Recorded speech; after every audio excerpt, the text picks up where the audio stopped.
To, mag-umpisa natin magsampay mga kables, no? O, pasensya na, medyo pugi tayo ngayon eh. Ganyan talaga ang buhay. Joke lang mga kables. O, tara mga kables. Sampay na tayo.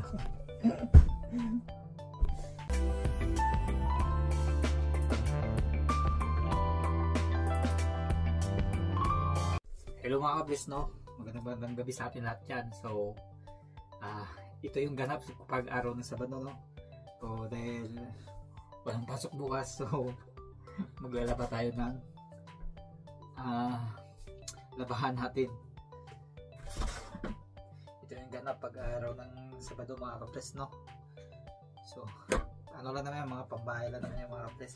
Kaya kahit pinahalo ko na yung puti kasi pambahay lang naman, pantulong sa kapag trabaho. Oh, ito yung ganap mga kables pag ano, pag oras ng walang trabaho. Yan, tara mga kables, samahan niyo ako. Let's go!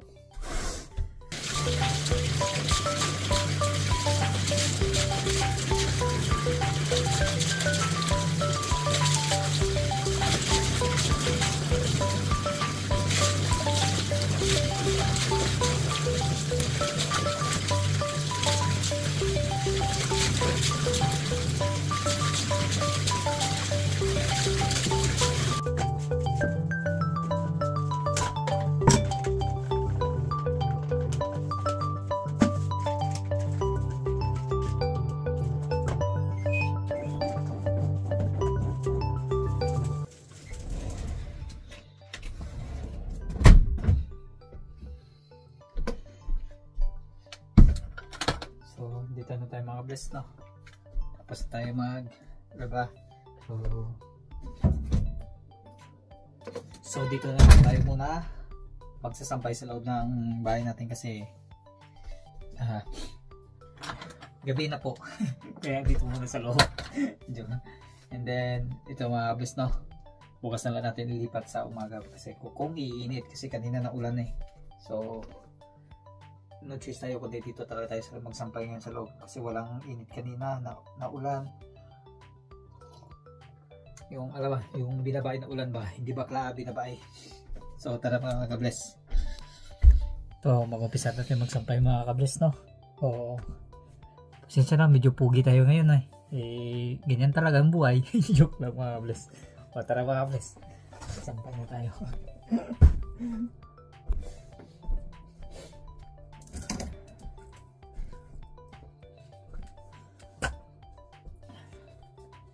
O diba? Saka pa nakikita mga kables, no? Pugi na, masipag pa. Dito lang. So, ganito lang buhay dito mga kables, no? Katrabaho ka na. Ikaw pa mag-aalaga sa sarili mo. Ikaw pa yung maglalabay, ikaw pa yung magluluto. Ganyan na tayo. Parang kape lang tayo yung 3-in-1. So, baga, sanay tayo. So, buti na lang, sanay tayo sa Pilipinas nung time na Pilipinas din tayo nagtatrabaho, no? So, gigising ka ng alas 4, alis ka na alas 5, uwi ka ng alas 10 ng gabi or alas 12, tapos uwi ka, maglalaba ka pa ng alas 12 ng gabi, tapos gigising ka ulit na alas 5. So, wala tayo pinagbago mga kapes, parang ganun lang din. O, kailangan natin sampay kasi para sa Lunes handa na naman yung mga damit natin, susuotin natin.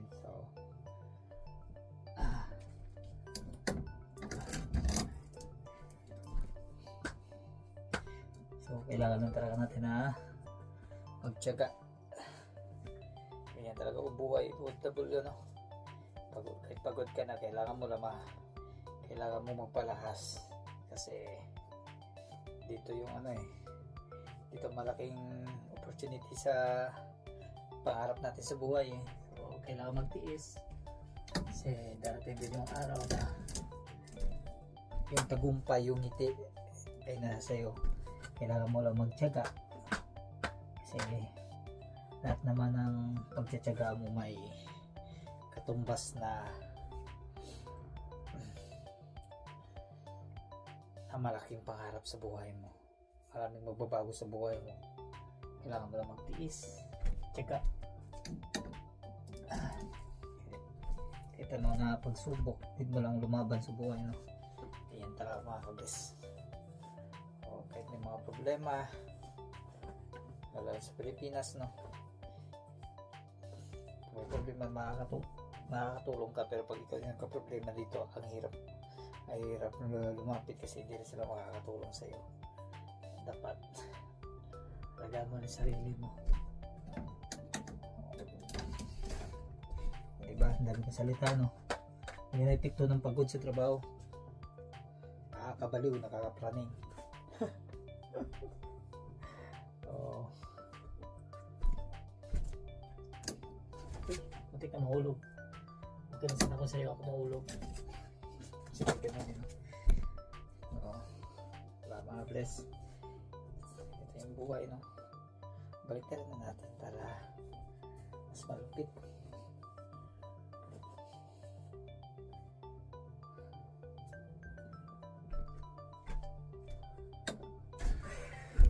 Wala na mabis pagtrabaho lang naman to, so hindi mo kailangan maging maarte. Trabaho lang naman ang damit to. Trabaho, pantulog, ang panlakad. Sabagay, hindi naman ako halos na nailabas. Halos isang taon na rin ako hindi nakakalabas dito sa ano lang, nakakalabas naman ako pag bumili lang ako ng pagkain, tapos uwi din kagad. Hindi na ako tulad na dati nalabas na labas. So yun nga, kailangan natin mag-ipon kasi mabilis na yung panahon, no? Kala mo matagal na yung panahon, pero yung 5 taon saglit lang yan.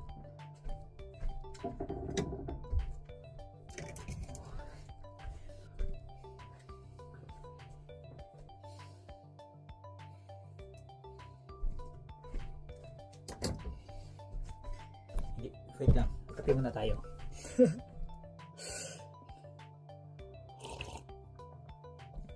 Isang buhok natin mahaba na, no? Medyo malamig yung bless, pero inano ko nga ang heater, oh. Sinaksak ko muna para mamaya may tinit dito sa bahay.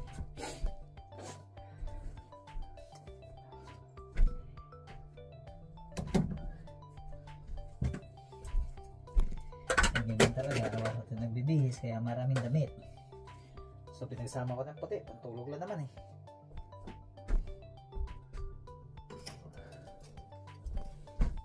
Hindi mo na kailangan siya, pantulog lang naman. Wala naman naamoy sa atin.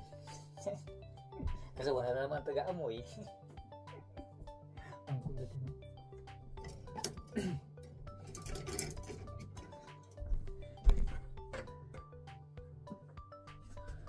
So lulod muna tayo mga bes.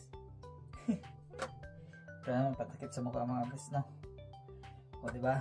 Kahit nag-isa ka lang, maging masaya ka lang sa buhay. Lilipas din yan. Magiging masaya ka rin.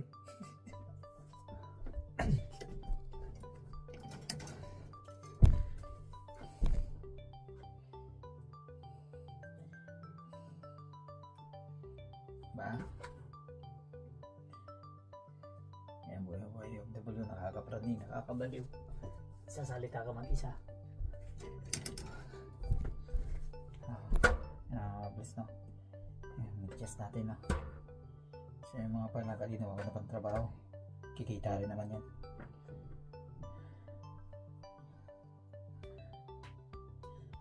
Yan muna.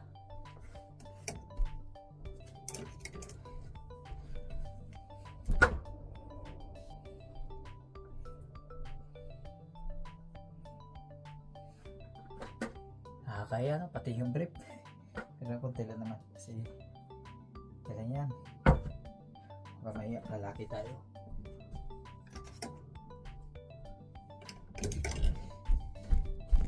Yung Batman natin, tago ko. Magkalikod muna ako, ha. Yung Batman ba, sasampay ko ba?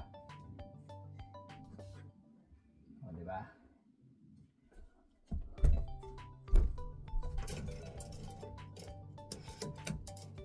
Pero pa dito isa nauna.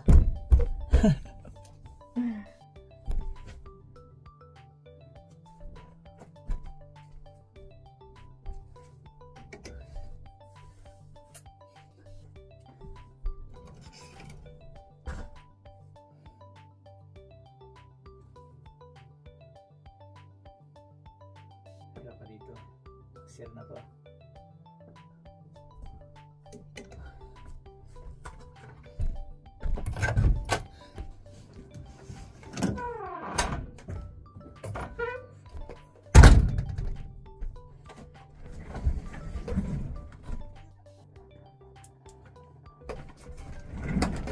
So for today's video mga kabless, no, tapos na tayo sa paglalaba, no. So